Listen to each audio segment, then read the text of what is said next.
This video is to help anyone that is considering entering the Vital Link digital animation contest. Here's what you need to do to make sure that your animation is eligible for the contest. Your content must be 100% your own work.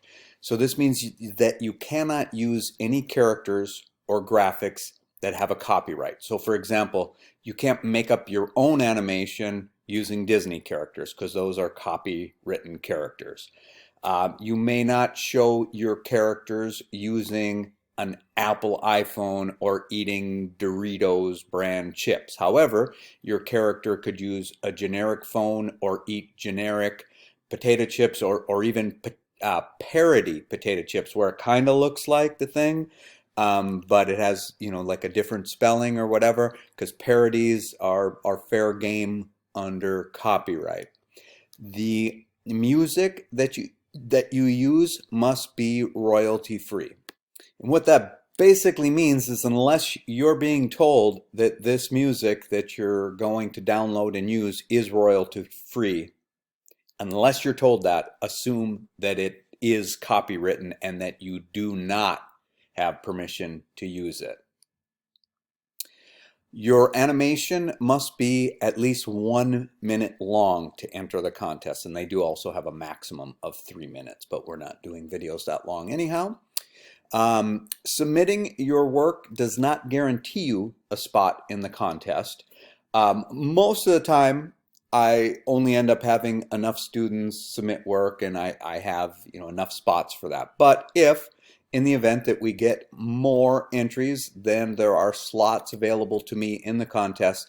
Then with the help of other professors, we'll rate the animations and narrow it down to the best ones and enter those.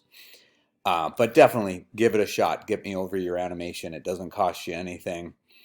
Okay, so to prepare your animation for the contest, first of all, they ask for a name. So make sure that you give me a name when you first submit your work to me. At the end of your animation, give yourself credit and then list the source of royalty-free music. That just makes it real clear to the judges that we're not going to have any problem if we pick this one as a winner because they specifically said that the music is royalty-free. And most of the time in the classes, I have a source for you right on the website to get free music. I'll show you that real quick. So typically right on the home page under important class information, you'll see something like this: source for royalty-free music, and then this is a link to bensound.com. Okay, usually you're giving me your file towards the very end of the class, or in some cases up to a couple weeks after class finishes. So take your FLA of your finished project, make any corrections that you want or any improvements that you want to do, then make up a backup copy of that FLA, because what we're about to do is going to make some permanent changes to this file and get rid of all your actions. So make sure you're working on a copy. The first thing you want to do is go in and remove the action layer and remove any buttons. So if you have your animation set up nice and clean like this, where you labeled the action layer and have it on top, that should be a pretty easy step. You're just going to click on it, hit the trash can, and away goes your actions. If you have the buttons on a layer by themselves, like in this case I have a button right here, then you're just going to click and make that whole layer go away. Otherwise you'll have to hunt down and get rid of the buttons. But just be careful when you erase an entire layer like this. It's always a good idea to look through, play it one time, make sure that nothing was deleted that you did not want to delete. And then our next step is to break apart all text, which can have varying levels of complication. So let me go back to the example file that I made in Animate. And just to show you this in its completion, I went ahead and put back in the actions and the buttons, and I'll just show you what this does here. So just a simple animation, stops on the first frame, and when we click the play button, this text moves into place, this text stays here. The reason that I did that is I wanted to demonstrate this with two different forms of text. One up here was made into a symbol, and the other one here is text that's on the main timeline. So let's go ahead and start working on that text. So we may as well go ahead and do these steps in order again. So I'm going to get rid of the action layer, get rid of my button layer, and now if I preview this, you can see that it's just going to play over and over again, which is exactly what I want you to send me. And then this, assuming that it's your professional level awesome animation, would then be turned into a video. Okay, so let's take the case of these texts one at a time. We're going to start with the easy one, which is just text on the main timeline. So when we click on this and we go over to properties, we can see that it's telling us that it is static text, as opposed to when I click on this text, what is it telling me? It's saying that it's a graphic. So if you remember, when you see that, that means this is a symbol. So getting this text broken apart is going to be a little bit different, a little more involved than this one. Okay, and then just as a background, why are we breaking this text apart? Why is this important to do? Because a lot of times you're using a font that I don't have on my computer, and when you send it over to me, it's going to display totally different, and it could really ruin the aesthetics of your animation. So we're just going to select any text, and we select it. We make sure that there's a box around it, and it's very good idea to have the properties panel open. And then we're going to go up to modify and then break apart. So that's modify, break apart, or if you're on a Mac, Command B. Now, when I do this, things look a little bit different. However, it's still not broken up. It still tells me static text over here. So all it did was break the individual letters apart. We need to break this all the way apart until it looks just like a shape. So let's do that one more time. Notice everything's still selected here. I'm going to go modify, break apart. Now that time it did it. And how do I know? Two ways. One is when we select any piece of that text, it has those little white dots on it, just like when we select a shape. But not only that, when we look in properties, when we select a shape, it says shape. When we select this, what used to be text is now a shape. That's exactly where you want to be. So in technical terms, this is no longer text at the bottom. It is just a shape. Like in this case, this is just a shape that happens to look like an M because at one time it was text, but now, again, it's a shape. Okay, so how do we do that for this text? If we just simply select this and break it apart, what's going to happen is we're going to break apart the symbol, and it's no longer going to be a symbol, and it's not going to work properly. So we actually have to go inside of the symbol, go into the symbol's timeline, and break it apart there. So how do we do that? Well, in this case, we'll just go to the library, make sure that we have this selected. Let's see. No, actually, really what we need to do, this doesn't help us having to get selected here. We just have to make sure that we have the right one. So if you have a bunch of stuff in your library, you may have to go hunting for it. Another way that can be helpful is if you go back to properties, click on this, you'll see that it is a graphic and it is an instance of text. So you can take that name, go into your library, look for text. When you find it, you click on it, you see it here. Now you can double click right here to take us into the library, or I should say into the timeline of the symbol itself. There we go. Now, when we click on it inside of the symbol, it tells us that it is static text. Now we just repeat those same steps that we did before. Modify, break apart, which gets us to individual letters. Keep them all selected. Modify, break apart one more time. And now we can see these are individual shapes. When we go back to the main timeline, it still looks the same. When we select it, it tells us that it is a graphic. And if we test it, we can see that everything looks exactly the same. But the big difference now is that when you send this FLA file to me, there is really no text on it anymore, just shapes.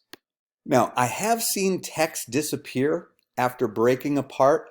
That could be that there was an object just below the text, and when you broke it apart, it fell below that on the same layer. So if you have any problems like that, make sure that your text is on a layer by itself. This is why we make backup copies when we do this.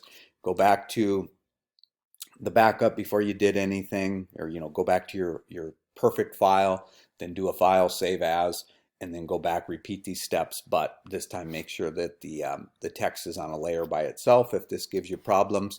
Worst case scenario, let's say you just ran into problems and you just could not get this to work. You could do a workaround where you go into Illustrator, type out your text again, and outline it, and then copy and paste it back in here. So just in case you have to do something like that, let me just show you real quick how you would do that. So what I'd have to do if I encountered a problem at this point is either go back to my original file and open it up, or if I haven't saved, I can go to File and Revert, and then I'll be back to where I had this as text. And the reason I did that is I want to make sure I know exactly what I have, so I get the same thing. So what I have is Garamond, and it's at 75 points. So now I'm going to go ahead and open up Adobe Illustrator and then type out the same word or sentence in my case. In fact, I can probably do a copy and a paste.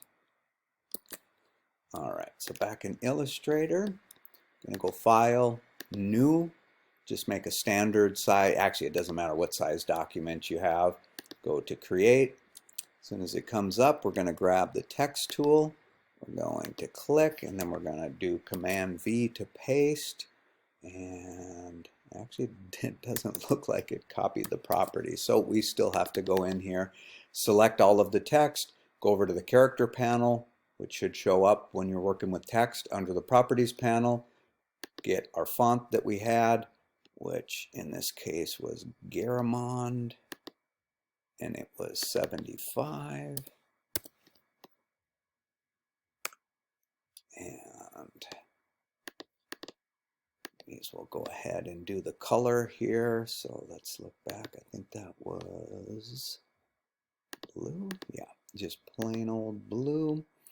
And if you aren't sure that you're getting the exact color, then of course select it, go into the fill thing here, and copy this number down right here. And then in Illustrator, I'm going to select all of this, go to the fill here or here, open it up, paste that number in, okay. And then we are going to go with the text selected, we're going to go Type, and then I'm looking for Create Outlines. Now, just like the similar thing that happened in Animate, now in Illustrator, this is no longer text as soon as we did that outline. So we're going to go Command C, copy this. We're going to go into our program here, get rid of this, and we are going to go Edit, Paste, and we'll probably get, we'll get this. So we don't want to paste it as a bitmap, but we want to select these, click OK, and there is our text copied over. Now the color looks a little bit off, and that could be because, what kind of document do I have here? Document color, yeah, it was set to CMYK, my bad.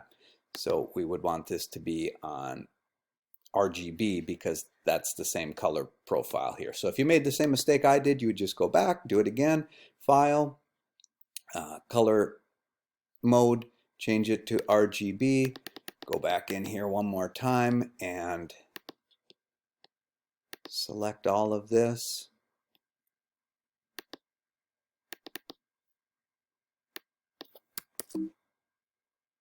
Oh, and I have to go back and copy and paste the same information, but I think it was 0000FF. Okay. And yeah, you can already see the color has shifted back to normal. Copy, paste it in there. And then if you had to do the same thing for the symbol, you would repeat the same steps. You'd go into the symbol, and then you would, inside of the symbol itself, you would replace this static text with the outline that you would make in Illustrator. Once you have everything ready to go, save it, email me your FLA file. Once I have it, I will convert it to a video. I will upload it to YouTube. I will email you the link and ask you to test it. Once you get back to me saying that everything's good, I will then give you the link to enter the contest. Now, if it's way ahead of the contest, obviously I won't be able to do that, but we'll stay in touch and I will get you the link when it becomes available. A little bit about the application. It changes a little bit every semester, but here's a couple suggestions to help you get through it. You'll probably be asked what school district you're a part of. Just put SOCCCD, which is for South Orange County Community College District. It'll ask you what grade you're in. Just put college. It'll ask you for a photo release form, and in the past, at least, it hasn't given a very good explanation. That only applies if you have actual photographic material, which usually doesn't apply to an animation class. I should further explain that. Photographic material of a real person. So if you take a photograph of your sister and she appears in your animation as a realistic photograph of your sister, then you need to send in a signed photo release form from your sister in that example. My name, it'll ask you for that. There's the spelling. It'll ask you for my email, and since you normally email me right through Canvas, you might not know it, so there it is, sgunzowski@saddleback.edu. After you've entered the contest, then email me at that same email address. Let me know that you have done so, and then I will put you on an email list for the contest so we can stay in touch with any important dates or changes and so on. And that is it.